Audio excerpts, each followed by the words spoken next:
Boys, today we're taking a look at another Jimmy High Roller video, W video, as always, so we might as well check it out. But first things first, I appreciate you up in the top left, Zenify. I appreciate you for the subscription.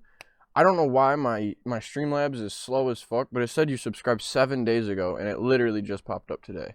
So I appreciate you for that, and I appreciate you if you come through. And yeah, drop a like for the YouTube algorithm. Let's get into it. Let me know how you guys feel about this. I might start reacting at the bottom MVP. right.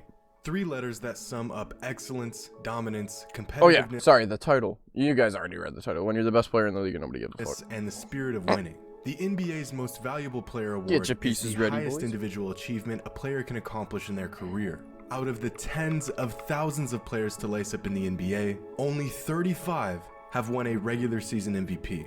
35? What exactly does value mean when assessing the league's most valuable player? What? Wait. 35 people in... Okay, hold on. Little facts for the day, boys. Jerry West was actually the first ever MVP in the NBA. First ever. That's crazy. And obviously, Rose was the youngest. Who won the most? Kareem. 6 times. Won the award 6 times. See... So yeah, they've been giving it out for about 60 years, 60 to 70 years now, and only 35 people have won. So that means it's averaged that if someone won MVP, they're probably gonna win it again. That's pretty much the general average. That's crazy. It's leading your team to victory night in and night out. Others may say it's displaying your dominance through sheer numbers, points, rebounds, assists, that type of thing.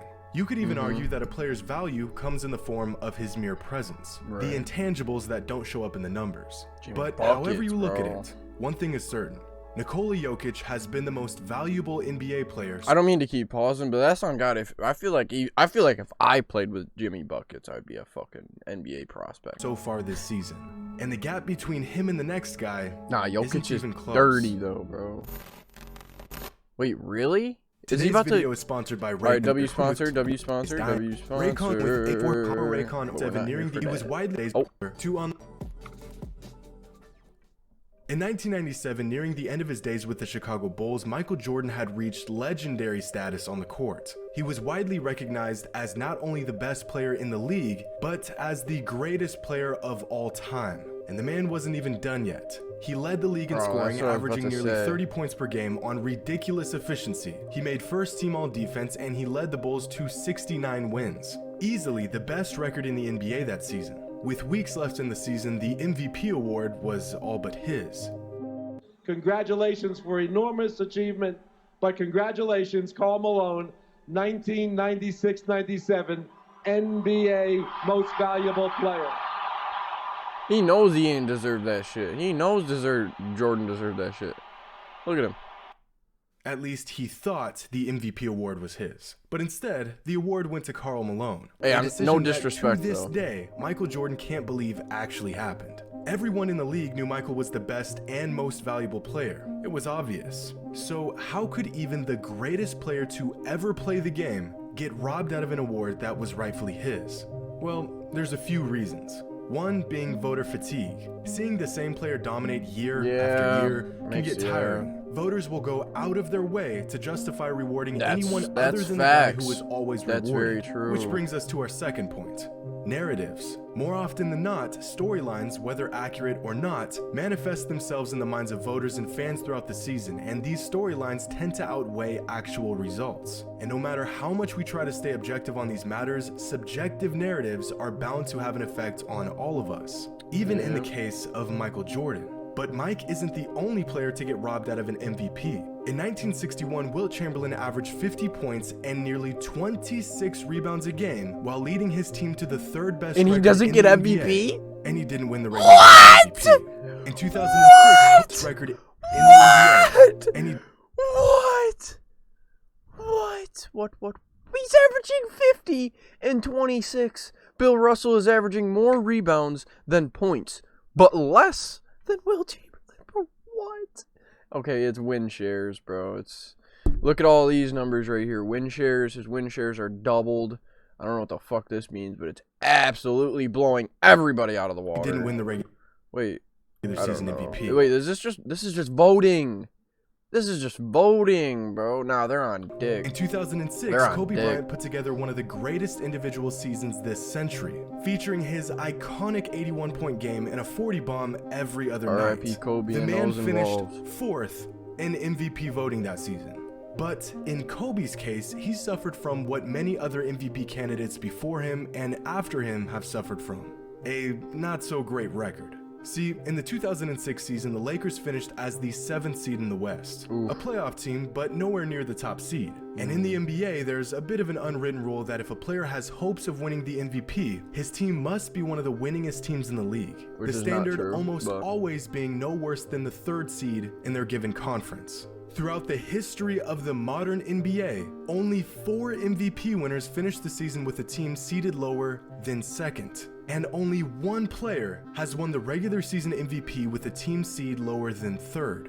That player Damn, was Westbrook. in Yeah, 2017. bro. That's crazy. In that season, Westbrook was a very rare exception to the rule. In fact, so far, he's Bro, been the this only shit was exception to the rule. that shit was the first elect- player that in season over was 50 so years to electric, average bro. a triple-double for an entire season. A feat That that season was everyone literally unanimously just said would never happen beauty again. in And a the feat so process. incredible that although his OKC Thunder only had the 6th seed going into the playoffs, he won the regular season MVP. But then, Looked in damn the good very doing next it, too. season, Russ averaged a triple-double again. And yet somehow he finished 5th in the MVP race. The inconsistency of the I'll voting always love process was Westbrook put on just full 'cause of display that season. how Can a player, entertaining his regardless of game his is. team's success, put up numbers so ridiculous that the league has no choice but to anoint him as the most valuable player? Well, according to Russ's 2017 season, yes. And if we're following this same criteria, Nikola Jokic has easily been the league's most valuable player this season. I've heard talks of Giannis winning another MVP, Steph making a run for his 3rd MVP, Kevin Durant or Jimmy Butler being the leader in the race, but hardly anyone has mentioned Nikola Jokic being the most valuable player in the league this season.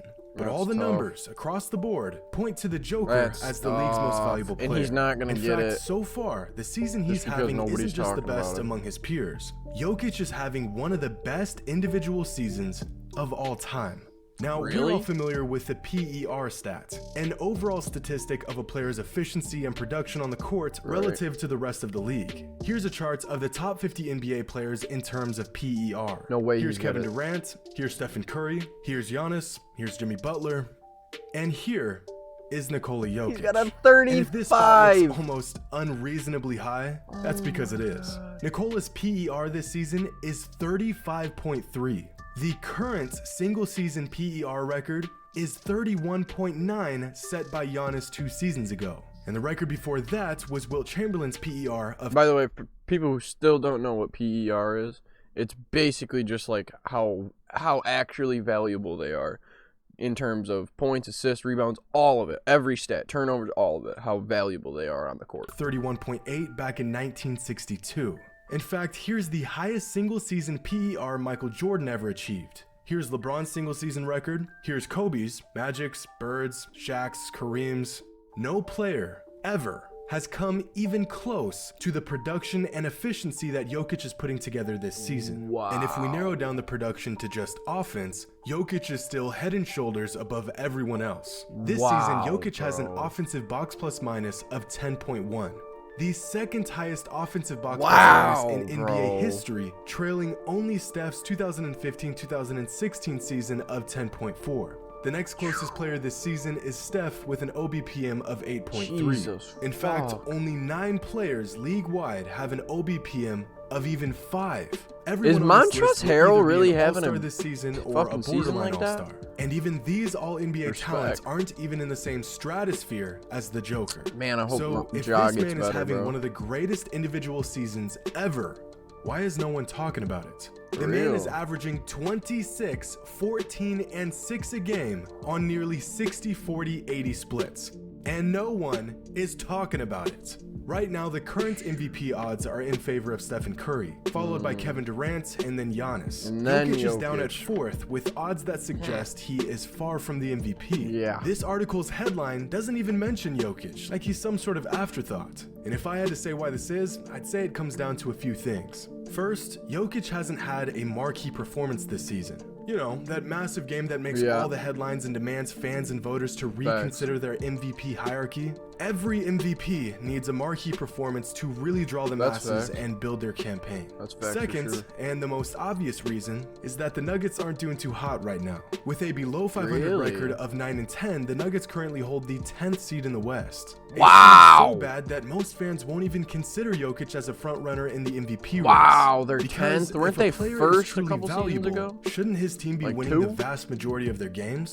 The short answer is yes, but the actual answer to that question isn't quite as black and white, because the Nuggets are winning when Jokic is on the court and surrounded by competent teammates. So far this season, in the 14 games that Jokic has suited up, the Nuggets have outscored their opponents by a combined 48 points. In the 5 games that Jokic has missed this season, the Nuggets have been outscored by their opponents by 62 points. That means that with Jokic, the Nuggets are a winning team with an average margin of plus 3.4 points. Without him, they're a losing team with an average margin of negative 12.1 points. I mean, that makes sense, though. That's what happens. The Nuggets have a losing superstar. record at the moment, and they're far from a championship contending team. But without Jokic, they are downright atrocious. Recently, I asked a friend why people tend to downplay or downright ignore Nikola's excellence. And his answer was simple, but unfortunately, very true. His game is just boring. I was literally going to say that. I was literally going to say that a minute ago. The only reason people aren't talking about him is just because his game isn't energetic. It's not super entertaining. It's not something people just freak out about. Like Curry launching that motherfucker from 40 feet and wetting it every single time is just like, how the fuck does he do that? And considering we just saw Jokic drain like a 37, 35 footer. So, like, Jokic has got that range, but he's slow, and the basketball his game fans, is the boring. Joker's game is a work of art. He's brilliant. Yeah, I personally love watching he's a work of, literally, the way he plays is a work of art. Literally, he does everything exactly the way he wants it to, and he draws people the way, like, he does everything under his control, and he never lets his control be at risk. I play, and I'd even go as far as saying he's one of a kind. But to the average fan, Nikola's game is lethargic, slow-paced, lacking all the high-flying acrobatics and 30-foot bombs other stars put on full display every night. Nikola's excellence is rooted in his ability to break down the game to its simplest components and exploit the other team with his uncanny ability to see 2, 3, 4 moves ahead. Exactly. Very simplicity that deters fans from giving him the credit that he is due. Tim Duncan dealt with a similar problem his entire career. Timmy was so technically sound that he didn't need to be fancy. He didn't need a 45-inch vert or any sort of alien-like ability. He could dominate anyone with a handful of post moves, bank shots, and well-timed rolls to the basket. The man's nickname was literally the Big Fundamental. And because of this, it took years and years for people to truly see the immense value in Duncan. Nikola will shred a defense for 35 points and 15 assists without even getting a foot off the ground in the process. Literally. He will appear to be moving in slow motion and still make your best defender look absolutely lost. He will alter a dozen shots on the defensive end without even getting close to blocking one of them.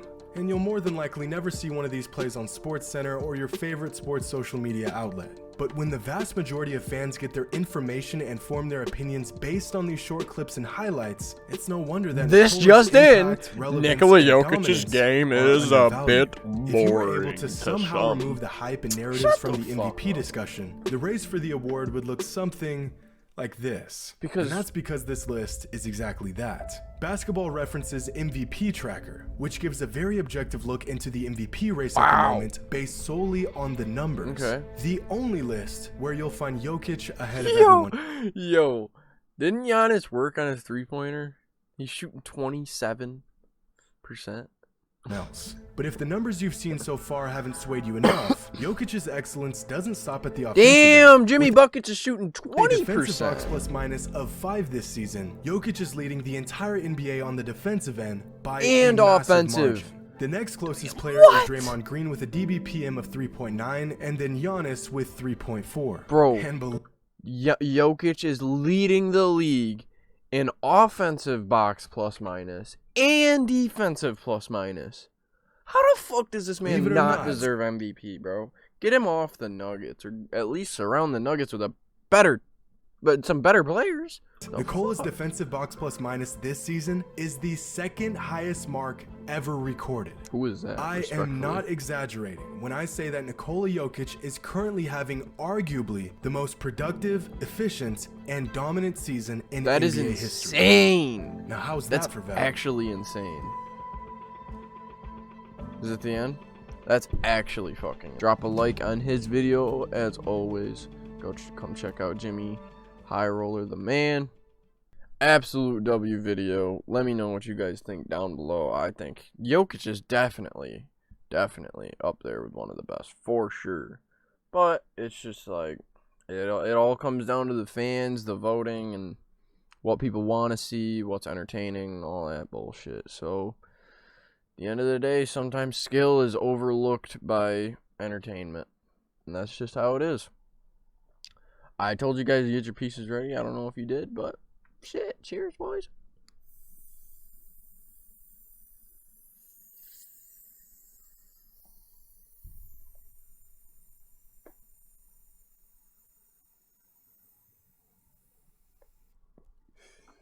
Peace out!